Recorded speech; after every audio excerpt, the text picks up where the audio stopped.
U današnjoj emisiji ću vam, moji dragi gledatelji, preporučiti daleko najvažnije vitamine za sprečavanje visoke koncentracije onog specijalno lošega kolesterola u samim krvnim žilama.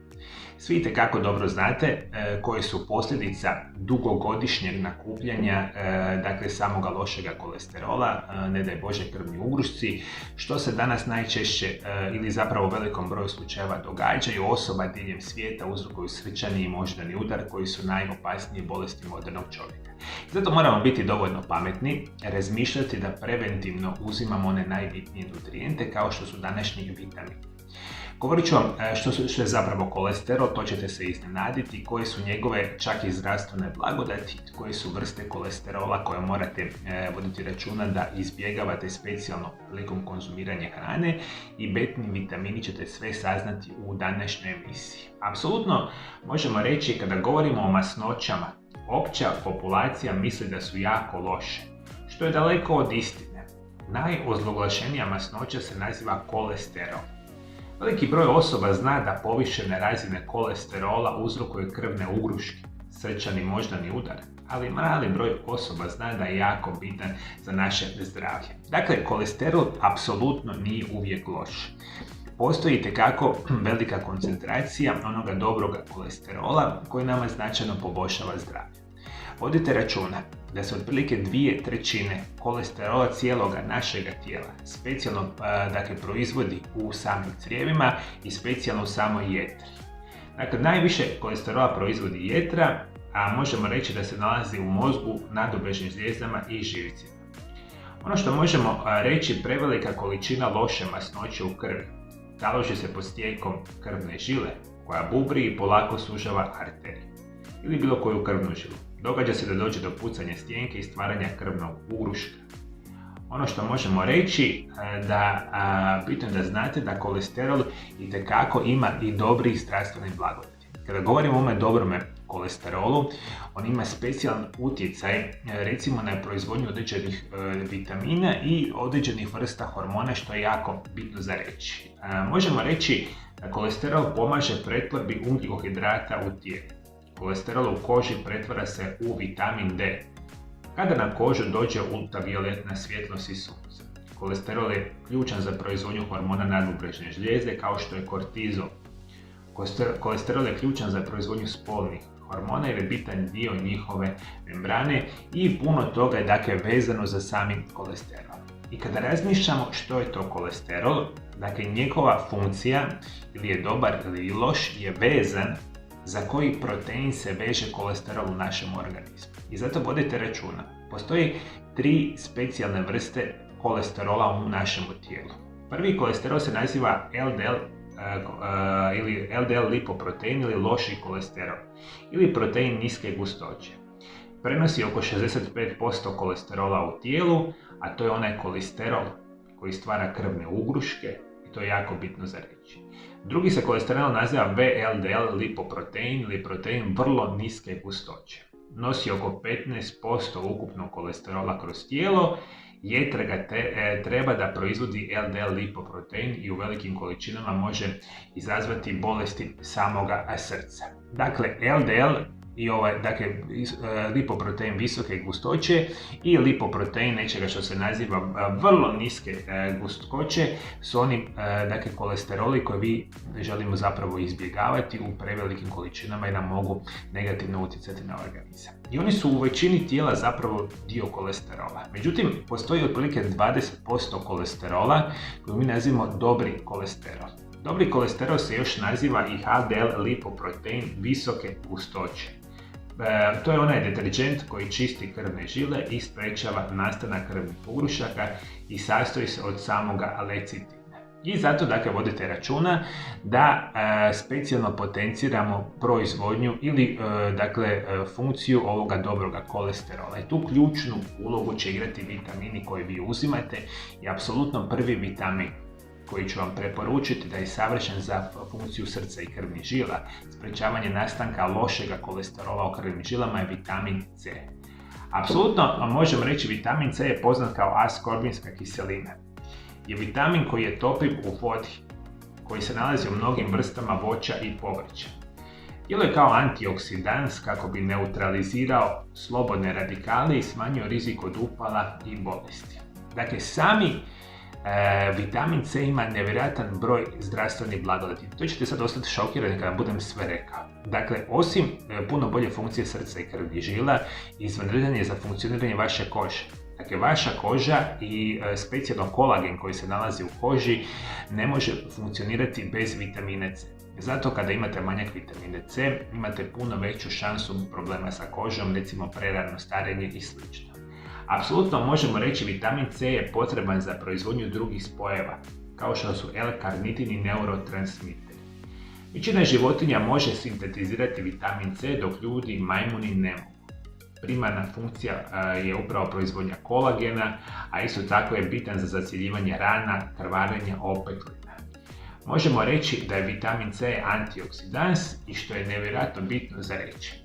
Dakle, ono što mi danas znamo, vitamin C u našemu tijelu potiče mnoge procese u današnjem normalnom funkcioniranju i računa se da minimalno 300, ali i više metaboličkih procesa našega tijela je direktno vezani za sami vitamin C. Dakle, vodite računa, čim nemamo vitamina C, ovih 300 i plus metaboličkih procesa su u puno većoj opasnosti.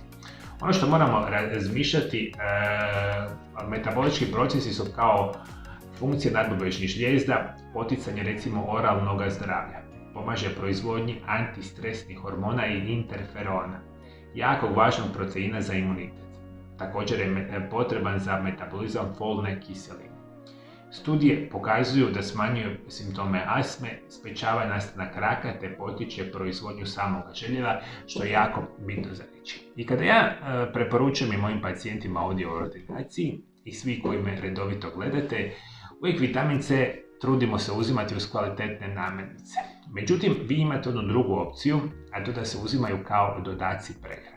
Kada uzimate dodatke prehrani na bazi vitamina C, dakle računajte da preventivno većinu godine morate uzimati minimalno 500 mg svaki dan. Međutim, bolja je verzija kada uzimate hranu bogatu vitaminom C, kao što su kivi, naranče, papaje, paprike, jagode, ananas, grejp, brokule, prokulice, mango, rajčice, špinat, kakadu, šljive, acerola, trešnje, šipak, čili, papričice, guava, crni ribis, dinja, peršin, goruščica, kelj i limun su namirnice koje su nevjerojatno krcate sa vitaminom C.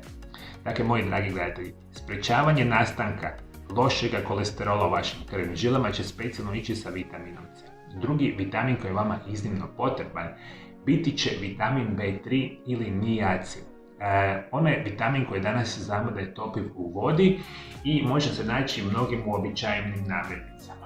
Jako je bitan za normalnu cirkulaciju, zdravu kožu. Promiče rad mozga i živčanog sustava te pomaže razgradnji ugljikohidrata, masnoća i proteina. Još je jedan bitan uloga ovoga vitamina poticanje hidrokolične kiseline koja je jako bitna za probavu.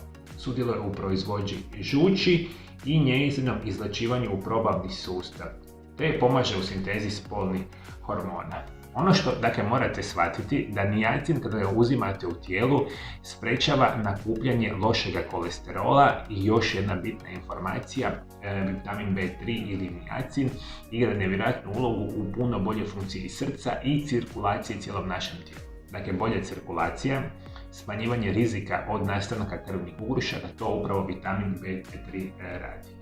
Možemo reći da čak pomaže kod prirodnog liječenja šizofrenije i drugih psiholoških stanja. Pelagra je bolest koja nastaje uslijed nedostatka ovoga vitamina. Hrana bogata vitaminom B3 su organska jetra, pileća prsa, tuna, puretina, losos, inčun, govedina, kikiriki, avokado, smeđa, riža. Gljive, batat, recimo grašak su jako bitna perspektiva da vi uzimate hranu bogatu ovoga tipa. Još jedna bitna informacija. Mi danas vitamin B3 poznajemo u dvije karakteristične, ajmo tako reći, vrste. Jedan se naziva niacinamid, a drugi se naziva niacin. Dakle, ovo je jako bitno za reći, specijalno iz perspektive ako uzimate dodatke prehrane. Ako uzimate dodatke prehrane, uvijek tražite vitamin B, niacin je puno jača i bolja verzija ovoga tipa nego ova niacinamid. Dakle, o tome vodite apsolutno računa. Preporučena dnevna doza vitamina B3 u dodacima prehrani za djecu između 2 do 16 mg dnevno. Muškarci 16 mg dnevno, žene 14 mg dnevno, a žene koje su trudne ili doje oblike 17 do 18 mg dnevno kao dodaci prehrani. Nadam se da ste me shvatili, moji dragi gledatelji. Vitamin C, vitamin B3 bit će ključni uz adekvatnu promjenu načina života. Dakle, to je ono što vam želim uvijek napomenuti. Dakle, ovo je sve savršeno, ali vama to ništa specijalno neće pomoći ako vi nemate uravnoteženi život i pravilne programe prirodnih liječenja. Dakle, to uvijek se morate posavjetovati sa vašim izabranim stručnjacima i ako imate bolesti srca, krvnih žila, potencijalne krvne ugruške, morate imati jedan cjelokupan program liječenja prirodnog tipa za cijelu godinu. Naravno da ovi vitamini će vam značajno pomoći, ali ne možete se osloniti na to da ćete uzimati vitamine, a da živite život jako loš iz perspektive zdravlja, pa će biti situacija u redu. Dakle, neće. Sa zdravim načinom života plus ove vitamine imate iznimnu šansu da spriječite nastanak krvnih ugrušaka. Imate li vi kakve prirodne lijekove koji pomažu možda vama sprječavanju krvnih ugrušaka? Komentirajte dolje ispod videa. Dragi moji gledatelji, moja nova ordinacija Mario Lab Centar Zagreb je otvorena na adresi Oreškovićeva 1.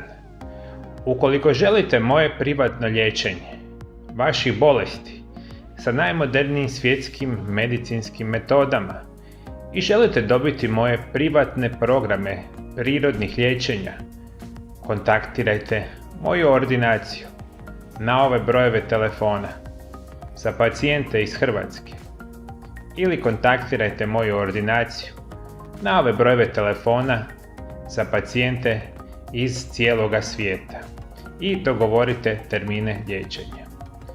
Moje svakodnevne savjete o najboljim prirodnim načinima liječenja ćete dobiti ukoliko se dolje ispod videozapisa pretplatite na moj kanal.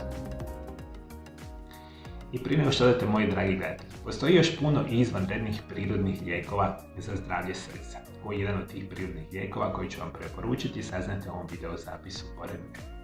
Hvala lijepo što me pratite me i dalje. Do druge emisije. Ugodan pozdrav.